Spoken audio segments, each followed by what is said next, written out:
Welcome back, everybody. Today we have Dallas on. Dallas, where are you calling from? Uh, Kirbyville, Texas. All right. Dallas, you married? You got kids? Yes, I'm married to my wife. We've been married 3 years, been together six. I have a 10-year-old and a 1 year old little boy, a 10-year-old girl and a 1 year old little boy. Oh, a 10-year-old girl. I got a 14-year-old girl in it. That teenage year's kicking in, man. Yeah, hey, she's not my baby no more. Yeah.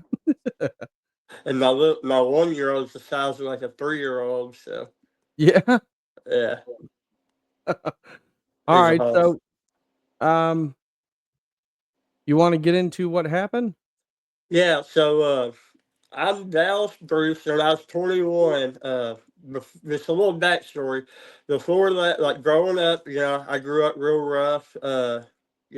Living with different people and all that. And throughout the years, I did suffer with depression and suicidal thoughts, and just always fought through it. And when I was 19, I met a girl one night at a VFW actually, and we ended up kind of talking and going back and forth, and she was actually married and all that, and we ended up being together, and it was actually not a good relationship. Obviously living in sin. It's not ordained by God, so it's gonna be bad, and we just had a lot of trauma, and there was a lot of toxicity and fighting and just a lot of bad stuff. Well,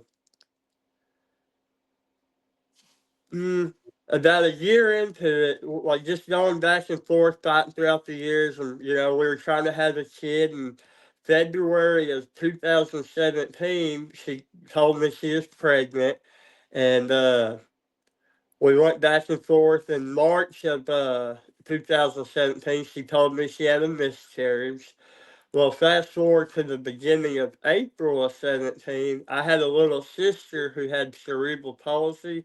She was blind, and her whole life I'd tell her if I could take it all away from her, I would, and all that. Well, April 5th, she passed away at the age of 12.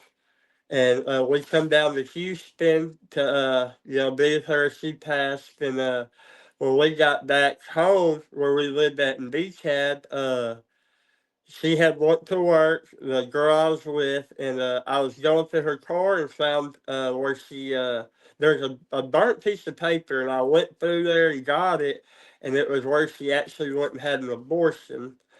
So, that was just another mark that, just, made somebody angry and all Yeah. that. So it just made the relationship worse.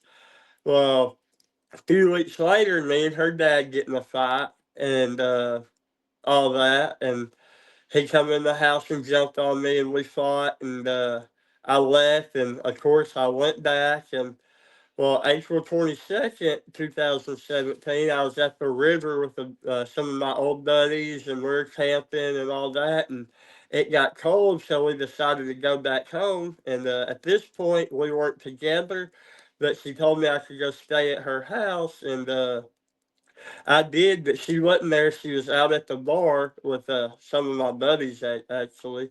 But when she finally got home that next morning, we went to arguing and all that, and we're arguing. I was trying to figure out what happened and all that, and I went outside to get her a Mountain Dew, and she come outside, and that sort of story gets gray because honestly, people, I'm not 100% sure what happened to me that day. I just know for a fact that I was found shot in our house with buckshot, and people say the cops say that I shot myself, but there was never an investigation. And I've had memories come back. I've talked to people who were there that day, and I've looked at crime scene pictures, and none of it add up to what I was told happened. And I tried to have it investigated again, and the cops basically told me I watched too much TV, and there's nothing that they can do for me. But regardless, the real thing is I was shot with buckshot and left there to lay for I laid there for 3 hours shot, and by the grace of God, I didn't die. I actually walked myself outside to the helicopter after arguing that I wasn't going to leave till they got me dressed. And they got me in the helicopter. They life flighted me to a local hospital, stabilized me, and then flew me to Tyler, Texas, where they had me there for a month because I had brain damage. So they had to wait for that to go away because shrapnel had hit my frontal lobe. And they actually told my family I'd be like that forever, the brain damage side. Yep. And a month into it, I woke up wondering where I was, tied to a hospital bed, thinking that I had a pillow on my face, and that's where the journey starts. Crazy, man. Oh yeah. Absolutely crazy. It's incredible what is you're a badass. I mean, to be able to be shot in the face and walk to the helicopter 3 hours later after found is But incredible. yeah, brother, I'd love to take credit for that, but I mean, just back in the day, before I got shot, I like to tell people I was the nicest jerk you'd ever meet. I'd do anything for anybody, but I was also a troublemaker. I used to Yeah. like to fight. I like to fight, so I was always out fighting and all that, and so yeah, I was a tough dude, but I don't know. Getting shot and walking out, I give all that to God, man. That's awesome, man. I tell people if you can see angels, they were on my side that day. No, absolutely. Yeah, most Yeah. definitely. So Most definitely. we'll get started with the journey in the hospital. Yeah. I was in there for 3 months and 9 days. So from Tyler, they took me to Dallas Methodist, where my doctor David Kane, he's actually a really good doctor. Uh, he started reconstructive surgery. He asked me if I wanted a face transplant or to rebuild my face.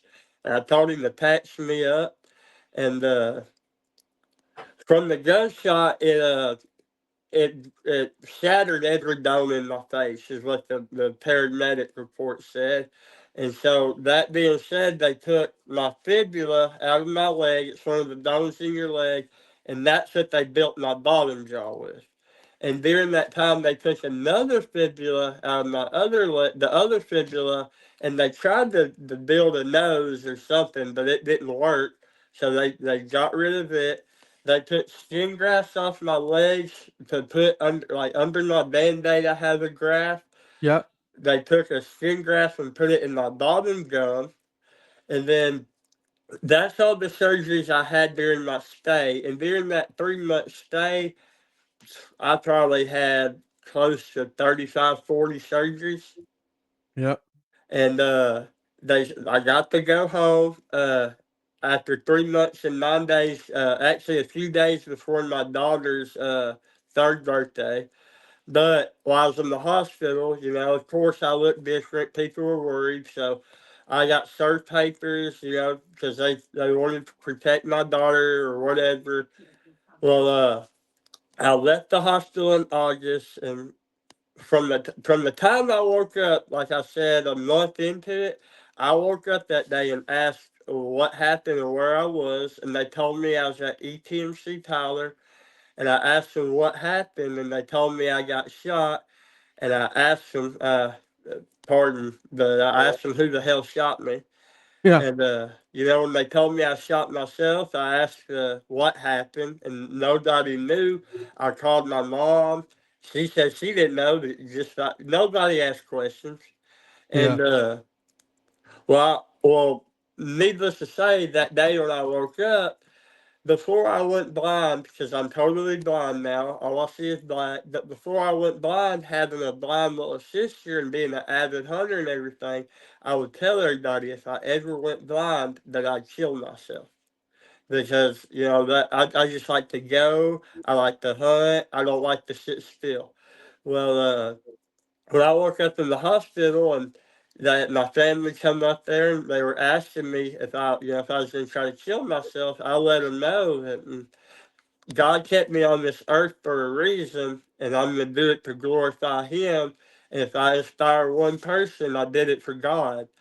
And so fast forward again till August when I got out of the hospital. I did exactly what I said I was going to do. I hit the door running. I actually got discharged and told them to take me to the store. And my sister was of course, she's like, Dallas, you just got out of the hospital and all that. And I told her, I was like, I've been locked up for 3 months. I need to get out. And Yeah. I feel you. I did the same thing. I was like, all right, where are we going? yeah, well, Home. No, I don't want to go home. I went to Super One to get my medicine and all that, and I'm gonna be real. I was bawling like a baby. It was overwhelming. It was Yep. overstimulating. You don't realize all the noises that you hear until that's all you hear is Yeah. noises. So I went home that day and got in bed and cried like a baby, and woke up the next day and told him I said take me to academy. And my brother-in-law's sister was like, you cried yesterday, and I explained to him that this was my life now. I had to get used to it, Yeah. because I was 21. I had a 3-year-old daughter. I couldn't just give up, Yep. You're and right. yeah, so that's where it started. I Immediately I hit the door going out on the town. A month into it, I was already shooting guns again. I shot a watermelon at 100 yards. That's awesome. Uh, yeah, I was riding bicycles, Really? washing cars.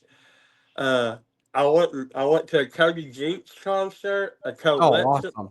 Yeah, I met both of them. I met Cody Jinks. His dad actually came up to me and took me and introduced me to him. Co Wetzel signed my band aid at No one of his shit. yeah, That's awesome, dude. yeah. Oh, yeah, yeah. It was How awesome. sick. Yeah, and so that was all I lived with my sister, and then I made my way back to Bowie County, Texas, where I'm from, and I got out of the hospital August of 17, and February of 18, I was already living by myself. Uh, Incredible. do what? That's incredible. Oh, yes, yeah, that's determination. That's what Yeah, exactly. You should be extremely proud of yourself. yes, sir. Yeah, when I was in the hospital, I was telling everybody, like, I just want to live with nobody. And yeah, I learned how to cook on a George Foreman, and I did that for a little bit. I lived on myself for a little bit, and then one night I went to a Celebrate Recovery with my cousin, and that's where I actually met my wife that night, and we started dating, and she started cooking for me, and just from there, that's when I started chasing, animals again because I was an avid hunter. And 18, let me think. Yeah, 18 July, or no, January of 18, I got to harvest my first animal since being blind. And it was an African black duck. I got him, he was 150 yards. And I still hunt. I hold the gun, and how it works is we have a device that there's multiple. We're actually I'm broke, so trying to figure it out. Stuff gets expensive, but at first we use a phone adapter or a phone hooked to my scope, like attached to it, and the Okay. camera looks through it, Yeah. and then I have a spotter. And over time, we try different stuff. But basically, I just have a spotter that we have a way that they can see through my scope, and they tell me up, down, left, right, punch it. And since I've been blind, I have gotten a oryx, a black duck, a ram, three white-tailed does, and a, a 8 point and a big 7 point that I got this year. Uh, God damn, look at you, man. That's awesome. yeah, that 7 point has a 20.5 inch spread. I can fit him around my shoulders. Jeez. And I shot him, just for y'all that don't know my story or anything. My best friend is actually paralyzed in a wheelchair, and we do our hunting. Like, I hunt with my wife sometimes, but most of the time I'm hunting with my buddy who's in a wheelchair, and it's just me and him. Which now I did see that, yep, you and your friend, I seen the video, which I just couldn't believe how you make it look so easy. We That just you helped him get in the car, and then you took his wheelchair, being completely blind, you took his wheelchair from the driver's side, you walked it around to the passenger side rear door, opened the door, took the wheelchair apart without hesitation, just click, click, click, click, and you put it in, and I was like, I don't know if I could do that blindfolded." brother, Like and that, that's I was what like, he just did that and made it look so easy, and then it had me second guessing, like, is he really blind? Because man, he made that look too easy for me. Yeah, yeah. So like I've done fences, like how I build fences, where I can get work. And like one time I was doing a fence for this guy, and I had to cut his fence down. And he was like, "All right, do you have enough eyesight to use that saw?" I kind of laughed. I was like, "Man, I ain't got no eyesight." And I was like, "But just stay back where you don't get hit by nothing." And I cut down like 100 foot of fence in probably 20, 25 minutes. And he's like, "Man, you can see better than I can." But Incredible. the biggest thing is, and this is one thing I tell everybody: I'm totally blind. I can't see nothing. I can't see shadows. My eyes are prosthetic. Okay. I wake up every day, and I don't wake up and say, "Man, I'm blind." I wake up every day, and this is life. This is normal. I have to live how you know what I mean? Yeah, you Like, just go on to the day. You living life is what you're doing. You're yeah, living like life to the past the fullest, man. I mean, from what you've been through, and then you're still out there hunting. You can't see anything. You're out there, you're laying them down, dude. That it's on the amazing. I don't know if you know much about like duck hunting or whatnot. I don't. I've never been big into hunting. I've always been really big into fishing. Well, I've hunting, wanted to do, like, duck hunting and bird hunting because I really enjoy, skeet shooting and trap uh shooting. huh. Well, hey, I have wanted to get into it. if you ever can make it to Arkansas, buddy, we'd love to take you. But so duck hunting, like shooting a big deer, that's a trophy. Well, duck hunting, there's a thing called a band, and it's where they catch birds. They put a band on their ankle, and it's to help track migration. The in the Okay. hunting world, that's like it's cool to kill a band. The first bird I shot at this year, like since being blind, going duck hunting and carrying a gun, the first bird I shot at and knocked out of the sky was a banded goose. Okay. So the banded goose, let's jump into that one, All because right. the banded goose, I did hear about this, and the way I heard about this is because I seen all them guys from Duck Dynasty on their podcast were talking about you shooting that banded goose, Yes, which was sir. awesome to see. So what were they're talking about the banded goose, and I think they were mentioning the deer, And my right? squirrel. And the squirrel, yep.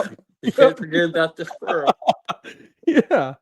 That's awesome. See, I'm getting the squirrel. They're all at the taxidermist right now. The squirrel, I'm gonna get him mounted, like Yep. with a blind cane, and I'm gonna put a nut out in front of him. So like a blind squirrel looking for a nut. But yeah, That so would be me, awesome. yeah, so I'll hit on it, but I'm gonna hit on it on their podcast that they let me on there. But like just for shooting the birds, I shot the goose. He was flying. I shot the two groups of birds I shot at that morning. I knocked the bird off the sky. And how we do that is me and my buddy that's in the wheelchair. Yep. Uh, he just tells me, kind of like they said on the podcast the other night. like say they're coming from like 1 o'clock, he'll just be at 1 o'clock, and I'll throw my gun up, and he'll be like right up, shoot, shoot, and I'll just go to shooting, and as I'm shooting, he's telling me where to go with it, Yep. and yeah, and that's the Teamwork. same thing with the squirrel. We we I ran through the woods while he was chasing me in the chair, and he was just coming behind me, up left, punched it, and I shot that squirrel in about 4 shots probably, That's pretty. which I mean, pretty awesome if you ask me. Damn right. I'll tell you right now, that's really awesome. And I would love to go duck hunting. I think it would be cool. yeah, and honestly, back in September, I didn't pull the trigger, but I assisted my buddy Jacob. We were alligator hunting, and Oh yeah. yeah, we got an 8 foot one and an 8 foot nine. Where'd you go for a gator? Fulton, Arkansas. In Arkansas. Yeah, Okay. we had two. We have a gator weekend, and if it don't meet the quota, it opens back up the next weekend. Oh, that's pretty cool. Yeah, but we got gators down around where we're from. Like, yeah, we were hunting off the Red River, and yeah, there's gators everywhere where we were. Yeah, we got all kinds of gators where we are. Where I'm in Florida, so they're Yeah, everywhere. I yeah, mean, anywhere you look, they're there. I've been to Destin, but that's it. Okay. Yeah, Yeah, and I'm down south. that was when I could see. But yeah, yeah. But what's funny about the gator hunting, I'm not scared of nothing. My blind instructor told me the only issue is I had no fear, and Yeah. I told her if you're scared, go to church. And well, that night I was the guy pulling the rope to pull the gator Yep. in, and one of the boys in the boat like grabbed the rope, and I was like, "Dude, I got it." And he's Yeah. like, "No, no, you don't." And after the fact, I was like, "What happened?" I had it, and they're like, "Dude, you were steadily pulling that rope, and that gator had his head on the side of the boat trying to come in the boat." And I told them I laughed, and I was like, "Well, I'd have only been worried when that gator touched me." Yeah. Yeah. Right about then, you're like, oh shit, there's a Yeah, I gator messed here. up. But yeah, no, like say with my buddy Jacob, just kind of hitting on how we don't let stuff stop us. Say we want to hunt a deer stand that's off the ground, I'll just pick him up and carry him up the ladder. I'll grab the ladder, and he'll grab the ladder, and I basically we use his arms and my arms and my legs, and we I climb the love it. ladder. That's badass. Yeah. Oh, So go ahead. What? me and him do all kinds of stuff together. Like this I love it. summer, we kayak. Uh, man, there's some of the stuff we do. I do. It's crazy. So do you? All right. Couple questions. One, Uh huh. you said all right. So like the first thing I thought of when you said kayaking, do you have like a sense of direction?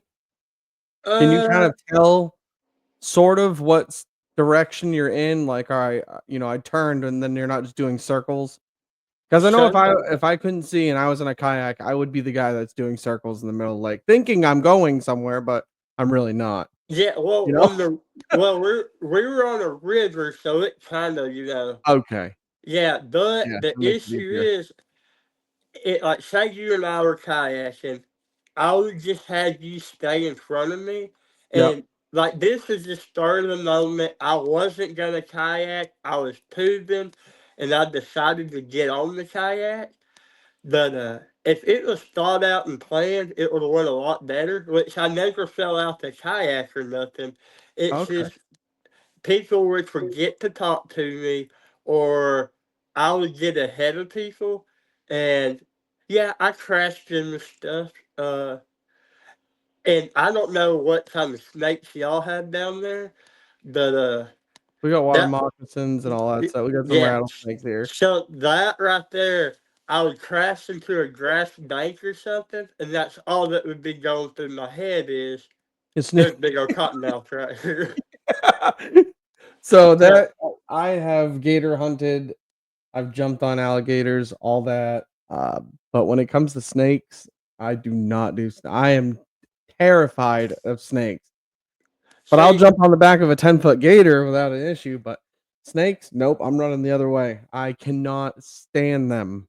when I could see, I'd catch them and everything, but Mm-mm. honestly, I ain't trying to get bit. I don't want to go to the hospital.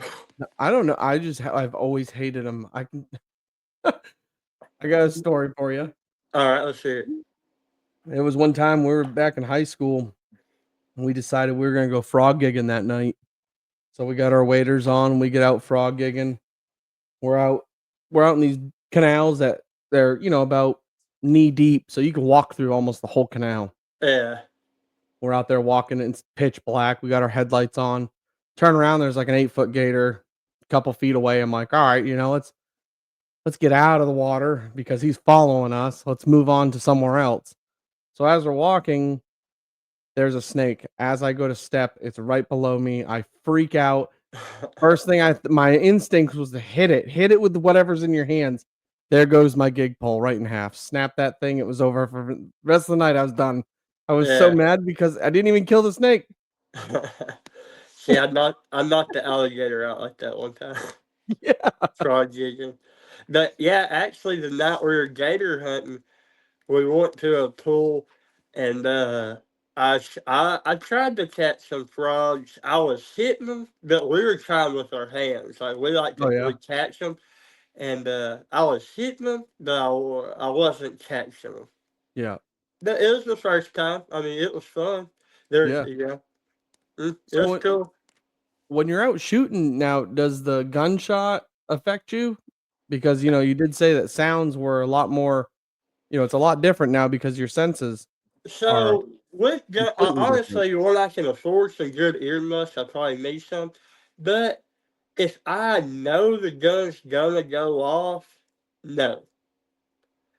If if a gun unexpectedly goes off, like one time we were sitting out here at my mom's, and one of her friends went over to the woods and shot a gun. That it's it's like I guess it's a form of PTSD because it's I get Absolutely. like kind of like dread if I don't know. Now, what does get me in a dreadful way is if I hear a helicopter. Really If I hear a helicopter, brings you right back to that day getting on the helicopter, right? well, I don't remember getting on a helicopter or nothing, but just knowing, you know, Well, see that. Well, you're you might not remember it, like, you thinking about it, but your body and your brain, yeah, deep down, they do remember because I don't remember being electrocuted, like, at all. I remember nothing from that day. yeah, But in the hospital, they'd flip the lights on, and just that quick, bright light would scare me to death. Like, I would shake, I would be paranoid, and they were like, "Oh, what's I don't understand." I'm like, "I don't either. I don't know why." yeah, Finally, one of my doctors, he's like, "You have PTSD from being electrocuted." I was like, "I don't remember it." He was like, "You don't remember, but your brain does. So it yeah, remembers that flash.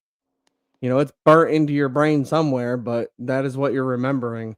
Now yeah. I'm not like that. I've been able to deal with it and it doesn't bug me anymore, but Yeah, see, at first I was talking, going back to the sounds. Like at first, say I was sitting in the living room and you were in the kitchen and you shut a kitchen cabinet, it would make me jump. But yeah, I got used to all that. But talking about the hospital, the first month when I had brain damage, I kept telling everybody that I was kidnapped and that they needed to go get the cops because I had to tell them something. But everybody just thought that I was being crazy or something. Or maybe I really need to tell them something and people just thought I was crazy. I don't know. I don't think no. No, I had stuff like that in the hospital too, but a lot of it I remember a lot of my coma. Yeah, That was terrifying. My coma was nightmare after nightmare. It was and I still remember a lot of it. It haunts me to this day. yeah. But waking out of the coma and when the amount of drugs they had me on, Oh man. I was so out of it. that I know that my wife told me. I do remember one thing where I thought somebody walked into the in my room, and I was, like, paranoid. I was, like, so nervous that and I was like, "Oh, they're crouching down on the right side of the bed." And the nurse, she came in and I had the trach in the throat, so I couldn't even talk. So I had a Yeah, whiteboard and I'm trying to write on this whiteboard, and I'm like, "Someone's here in the room." And she was like, "What?" She said, "Nobody's in the room." And I was like, "There is. He's crouched down on the right side of me." And she, like, looked around the whole bed and she was like, "John, there's nobody here." And I was like, "He came in through that door." She's like, "What? There's only one door." And I said, "No, there's a." And then I looked, I was like, "Oh, all right, there is no door there. I'm yeah. tripping. I don't even know what's happening."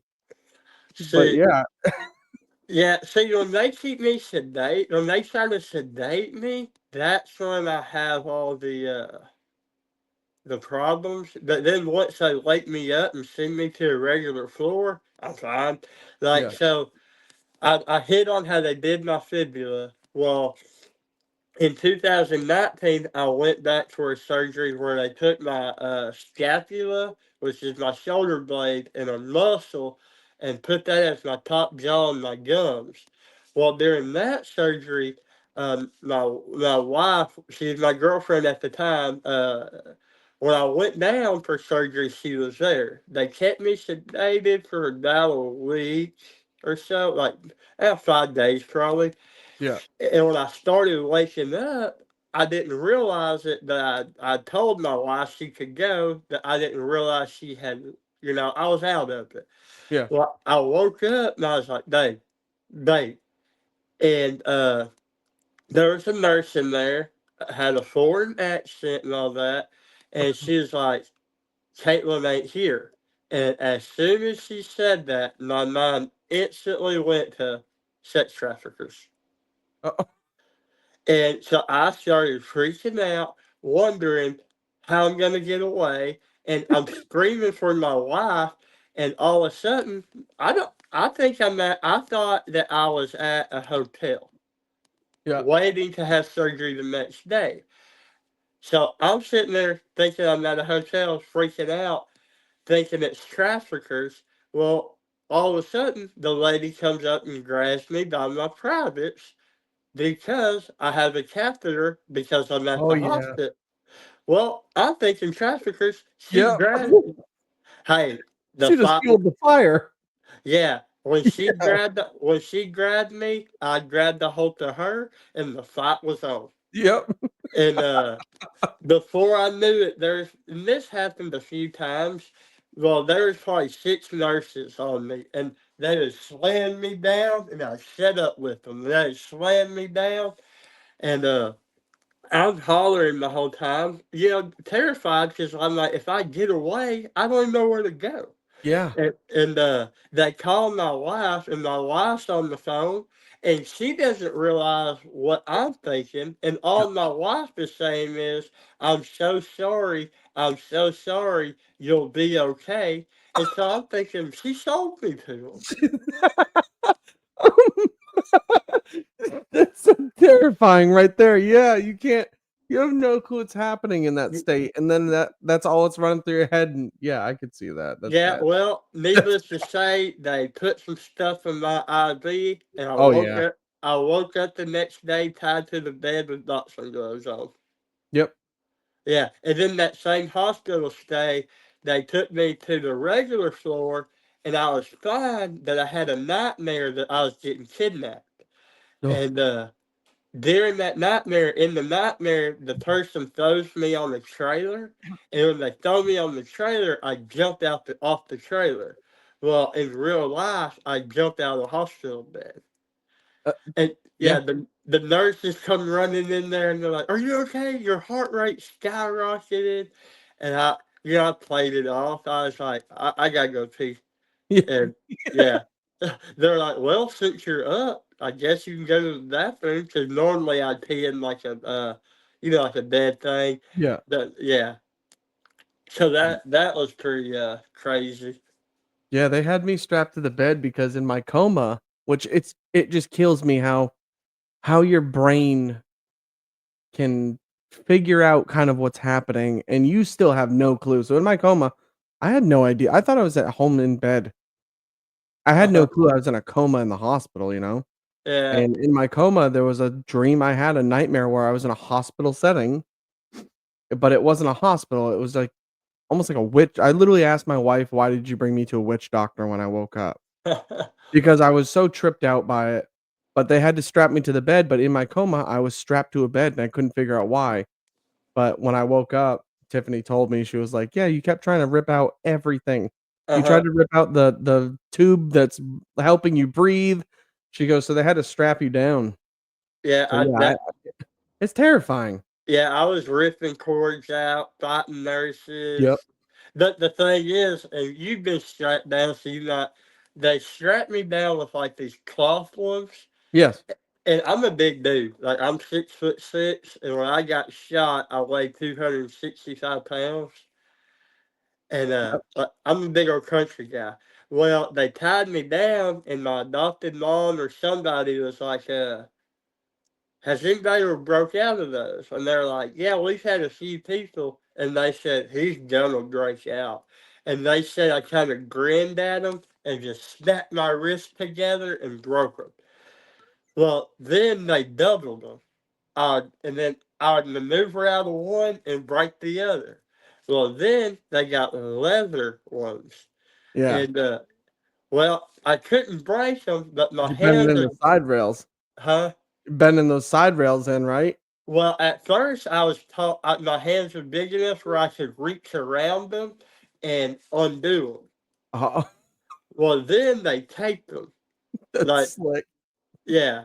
But yeah, so then once I got it to where I couldn't get out of them, I don't think there I didn't do it, but when I had the surgery with my top jaw Yeah. and they tied me to the bed, I broke the hospital bed. Jesus, Yeah, boy. so I yanked it and it broke. Yeah. But Yeah, you know, it's that you're country terrified, boy strength, man. That's what it is. huh? It's that country boy strength. Oh yeah, the first hospital nicknamed me Hercules and Houdini. They're like, you're either gonna break out or maneuver your way Yep. out. That's And awesome. it's funny because they asked my sisters, they're like, how many times does he work out a day? Like 2 times? And my sisters None. were like, and mind you, I'm 21 at the time. My sisters were like, he probably hasn't worked out since high school, Yeah. but just big country boy. Yep. I had my own business at that time delivering furniture and stuff. Yep. So, if you're always toting couches and Yeah, stuff, exactly. you're That's going to that's get a workout snapped. right there for the day. You don't need a Yeah. gym. Yeah. So there was that. But yeah, that was some of it. And just over the years, like I say, I just, do it to glorify God and just do, all kinds of stuff. Actually, another job I've done just, to stay busy is splitting firewood. Oh, yeah? Yeah, which I would have somebody cut it in the 16-inch rounds, and Yep. then we have a hydraulic wood splitter, and Yep. I just sit there and just split wood, and uh, pretty good at that. That's a workout. Absolutely, yeah. Lifting Yeah, them logs up every time you gotta split the next one, yeah, that it gets old. and you got to You'd be throw it. tired at the end of the day. Like in about a month's time, I probably had enough firewood split to fill up 2 18-wheelers. Damn. Yeah, 12 hours a day, five Yeah, days a week. Yeah.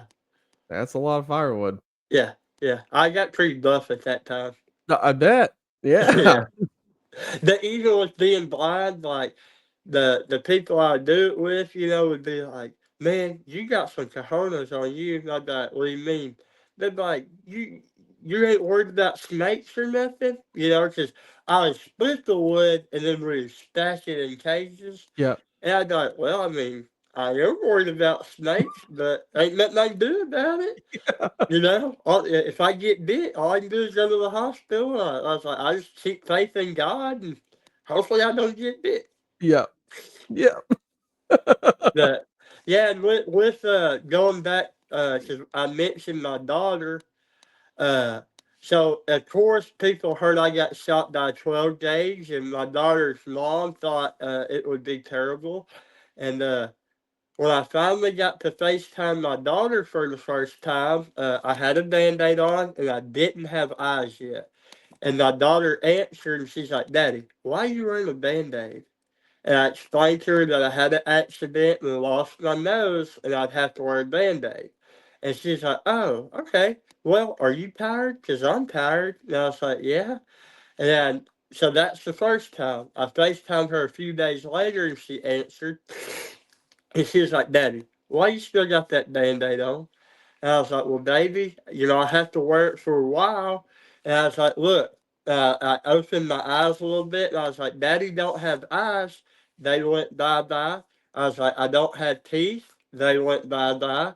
And, I explained to her all that. And then I showed her my blind cane. I was like, this is Daddy's blind cane. This is how he gets around now. And she said, did you break your leg too? Yeah. And then so that was FaceTiming her, and then the first time I seen her in person, she Yep. walked in the house I was in and went to playing with the toy kitchen, and I turned around and I was like, Macy. And she turned around and she said, Daddy. And she come over there, never skipped a beat. That night she drew Elsa, yeah, Yeah. a 3 year old Elsa on my band aid. And like Aw. she's never been bothered. The only time it's bothered her is when they took that muscle and put it in my top mouth Yep. gums. It swelled up like a piece of raw Yep. Yep. hamburger meat, and that bothered her. The Once that went away, she's like, "Oh, it went away. It ain't bad." So how old was she when this happened? She was 2 when it happened, and when I got out of the hospital, she had just turned 3. Yep. Yep. Yeah, and So my son was a year old. He was 1, and, when this happened, so he literally has grown up just knowing my scars. yeah. See, Now I have scars. My whole head is scars. My head looks like it's dented on the right side. I'm missing my ear. I have scars that run all the way down my right side of my neck to my back.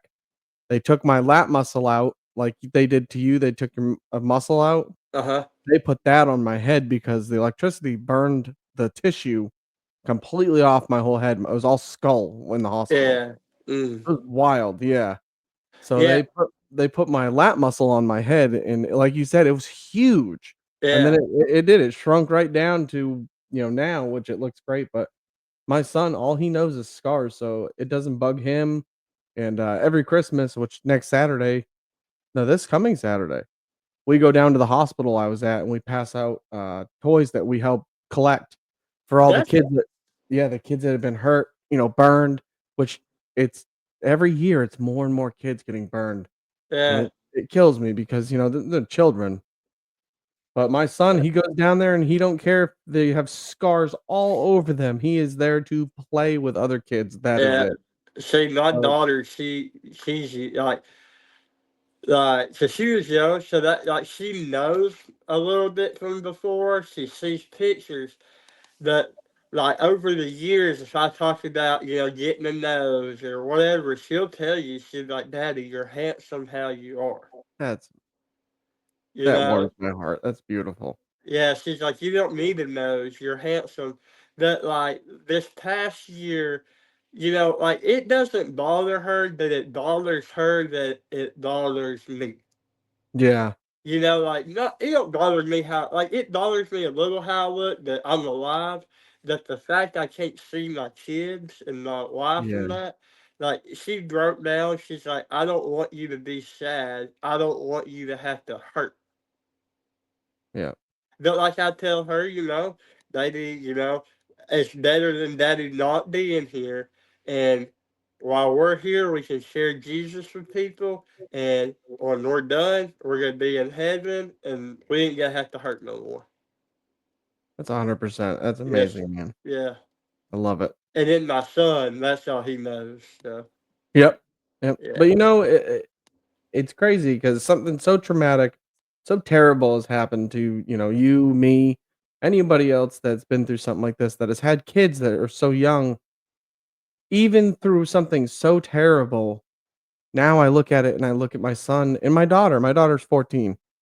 This happened when she was 9 when this happened, but now I look at it, my kids have grown up looking at my scars, what I've been through, all the pain I've gone through.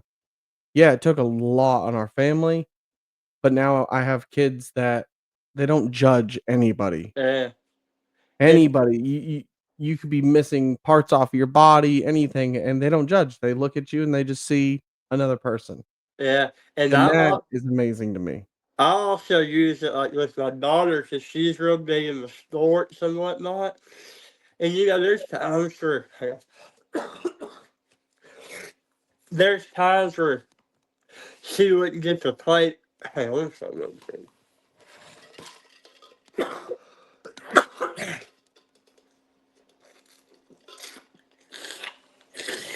There's times where she wouldn't get to play the position she wanted to play or whatever, and she would just give up. Am I looking at the phone? Oh, yeah, yeah, you're good, you're good. Yeah. Well, she would just give up, and this is Yeah, something I talked to her about. I tell her like, baby, like in life, there's gonna be stuff that gets thrown your way and all that that you don't want to do. I was like, Daddy doesn't want to be blind. Daddy doesn't want to live like this. yeah, But sometimes you just gotta take it on the chin and do your very best, even if you don't want to be there. yep, it's the cards we were dealt. Gotta I deal was with it. like, that's what speaks volumes is the character you have in situations where you don't want to be. Yeah, it was hard, we go through something so traumatic and horrible, and then you have to deal with the recovery, which, people, they always ask, "How did it feel to be electrocuted?" You know, I don't know, I don't remember Yeah, anything from that day. yeah, "Oh, it must have been terrible." Yeah, I don't remember anything from the day. You wanna know what's terrible? The recovery. yeah. Really? I'm like, Like I "Yeah, tell, you understand all the pain that we've gone through for that? The yeah, surgeries?" I tell people, I was like, well, all I just say is getting a feeding tube changed out hurt more Oh, than getting shot. yeah. God, you I had know? one of the feeding tubes rise dude, I was coughing and it started to work its way back up through my stomach into my throat. I started choking, I pulled it out, and they got mad at me because then they had to wait for a doctor to come put a new one in, and he's like, "Just stand up," and I was like, "Wait, we're gonna do this right now?" And he was like, "Yeah, you have to have it in, so stand up," and he put it in through my nose. "Just just swallow like you're swallowing water, it's really easy." I was like, "Have you done Uh, this?" "Well, no." "Then don't tell me it's easy, it sucks." yeah, see, I Terrible feeling. they put one in my stomach. Oh, okay. Yep. Yeah. Uh And so when I woke up in Tyler, they're like, "Oh, we need to change your feeding tube. It messed up." And I was like, "Huh?" Like, cause I woke up, I never had nothing like that. Yeah. And they take me back there, and I was like, "Is this gonna hurt?" And they're like, "No, it shouldn't." And It in an honest opinion, I think they did it wrong, because when he pulled it out, brother, it hurt. yeah. Like I made up cuss words. Like it was terrible. And then years later, when I went, like, because I went home with the feeding tube, and finally I learned to eat on my own again. And my doctor's like, we can take it out. And I was like, we're gonna go have surgery. He said, no, we can take it out right now. I was like, no. I was like, I think I need to be put under. I was like, it hurt. He's like, it doesn't hurt. I was like, yeah, it does. He's like, you can take it out. He's like, it doesn't hurt. I was like, okay. And he let the air out, and I pulled it right out, and it didn't hurt. Oh, damn. Yeah, so I don't know if the person forgot to let the air out of the Yep. bubble and Yep. just yanked it out. But whew, when that person done it that first time, it hurt. So when they took my lat muscle out of the left side of my back, they put, JP tubes. So there's 2 tubes that were going into my side, and, it was to drain any sort of Uh-huh. infection, anything like that, any fluid that was in there. So I had those for, like, man, I wanna say, like, I had them for probably a month, and, it sucked walking around with these 2 sacks Hey, of liquid on the side of you. yeah, And then, they came time to pull him out, and that was every surgery, everything I always ask, "What's the pain gonna be like?" yeah. You know, they always tell you, "Oh, it's not gonna be bad." So you're like, "Alright, it's probably gonna be bad." Sure enough, I asked the same thing, man. I was like, "Yo, these gonna hurt getting pulled out?" And he was like, "No, dude, it won't hurt at all. They just slide out." And I was like, Well, he "They lied. just slide out?" And he goes, "Well, they shouldn't hurt." And I was like, "Alright." He pulled that thing and, oh, I wanted to hit him so bad, and I was Uh-huh. like, "You told me it shouldn't hurt." He goes, "Well, I've never I don't know." I was like, "You don't know?" So once he pulled them out and looked at them, yeah, they're tapered, they're flared. So the part that's in you is bigger than the tube that comes out. And a lot of times they shoot your immunity too. Yeah, yes. Uh-huh. Yep. See what's crazy about that though is like when I was in the hospital, I had several. Like I've had them in my neck and everything. And like you said, he would pull them out, and it would hurt. The, Yeah. I had a surgery when they did my shoulder. They sent me home with some, and the whole time I was like, man, this is gonna suck. I went to the hospital, and he took them out, and it didn't hurt. Crazy. And I was like, what? I was like, how come That's a in the good thing, though. hospital? That's a Huh? good thing.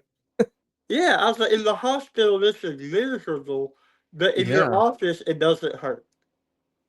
Yep. But I now, one issue now is when I was in the hospital, they had me on Dilaudid like every two Yep. hours. Oh, yeah. Well, now pain medicine, like I can have surgery and stuff, It don't and work. pain medicine really doesn't work on me now. Yep. Yeah, so that kind of, which I mean, I guess it does. I don't really take. I don't. I Yeah. never take medicine though. So, Yeah, I'm done with all that stuff, but I definitely know that what that Dilaudid will do. I oh had yeah. that when it comes to pain, they gave me morphine. Uh huh. Morphine didn't do shit. I was like, "This isn't helping at all."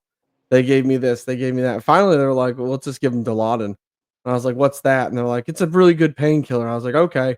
They injected that in, and my first time I was standing up. Oh Yeah, dude, I was standing up and the nurse was like, she came in to give the meds and her routine. So she was like, "Oh, we got the Dilaudid for you." I was like, "All right, cool." So I like took a couple steps towards her and she was like, "Here, let me see your IV." She stuck that in and I went to turn around. And by the time I turned around, I was like, "Ooh, like my feet are tingling." And yeah. I could feel it start to kick in. And I was like, "I need to get to the bed. I gotta get to the bed." Once I laid down, I was done. I was out. Passed out. Yeah, see, when they first started giving it to me, I would pass out. Yep. Then it got to a point where, like, say you were in my hospital room talking to me, if they gave it to me, I wouldn't go to sleep, but I was done talking to you. Yeah, you Yeah, and then now it's to the point where they give it to me, and I'm just like I had surgery like at the end of October. Or in this or a few months ago I had surgery, and yeah, they just give it to me. They'll give it to me. yeah, I'm like, it ain't working. Give me more, and I'll just start throwing up. And I was like, can I go home?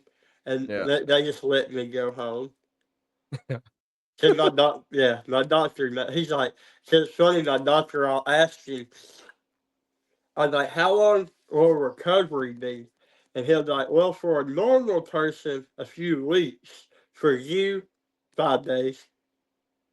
nice. Yeah, because Yeah, I've had surgery before and stay overnight, leave the hospital, stop at Bass Pro Shop, go to a rodeo that night, and then be in the deer woods the next day building deer blinds. Like, like this last surgery I had, it was on a Tuesday.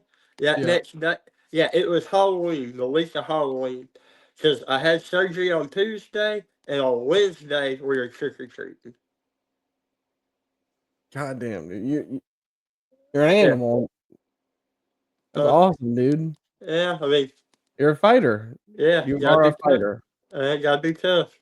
That's right, you do. You gotta. I mean, there's only 2 choices. You either give up or you keep pushing forward. Yes, You sir. give up, you're gonna slip into that depression, and you're just gonna be miserable. Yeah, and at the end of the day, even doing stuff like that, there's people that see it and it helps people. So 100% it does. It does. It shows that if you can do it and someone's going down, they're going through something similar, then it gives them the hope that, if he can do that, well, why can't I do that? yeah, I've had people reach out to me that I had no idea that they even like.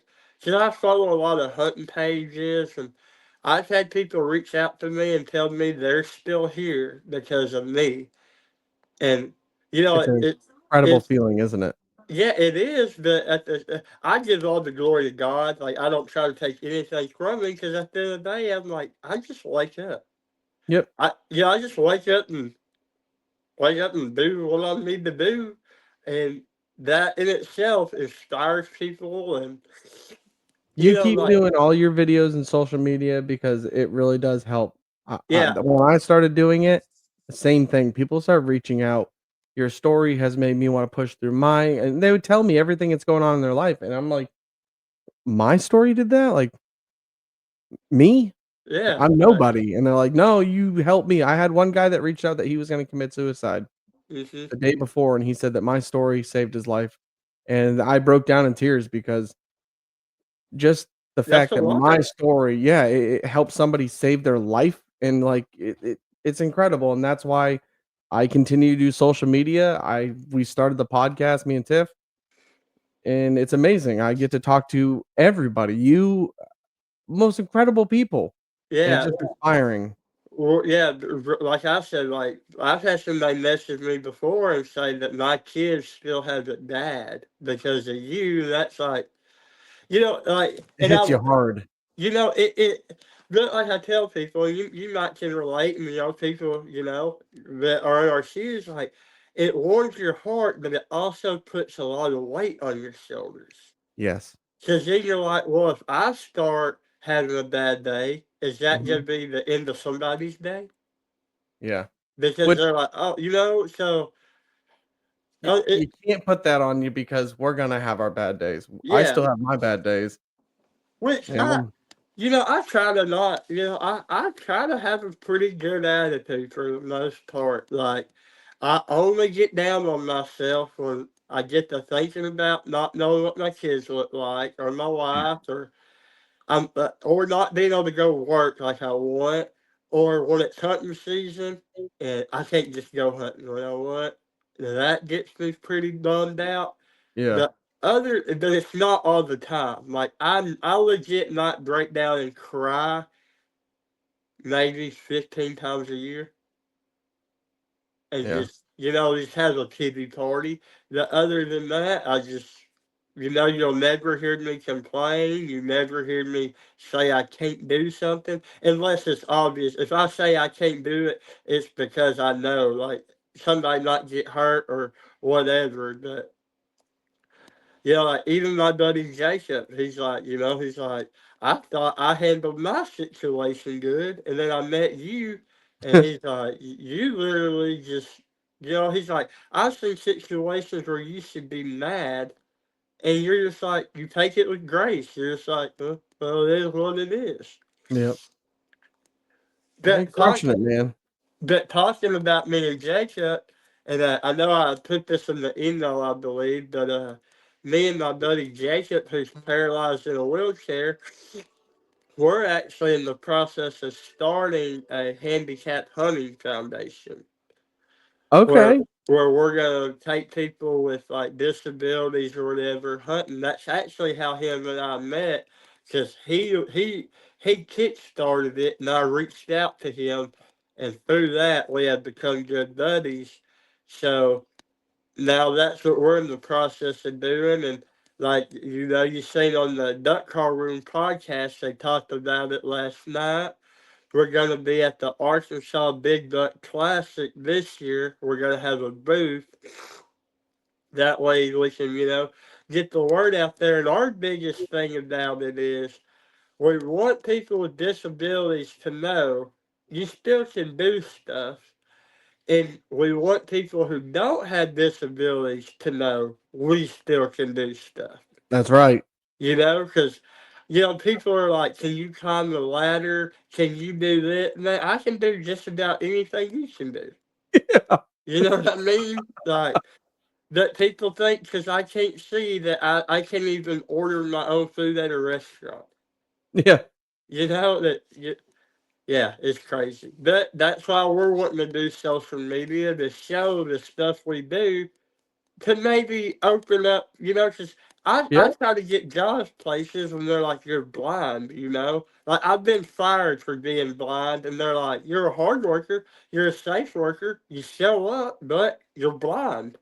But that's discrimination. That's bullshit. Yeah, and That, that's what I told them. They're like, well, they don't want you to get hurt and sue us because you're blind.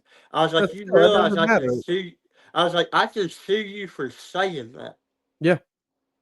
But That's that terrible. company, which I'm really not a sue happy guy. Maybe I should be really rich if I was, because I've had some stuff happen.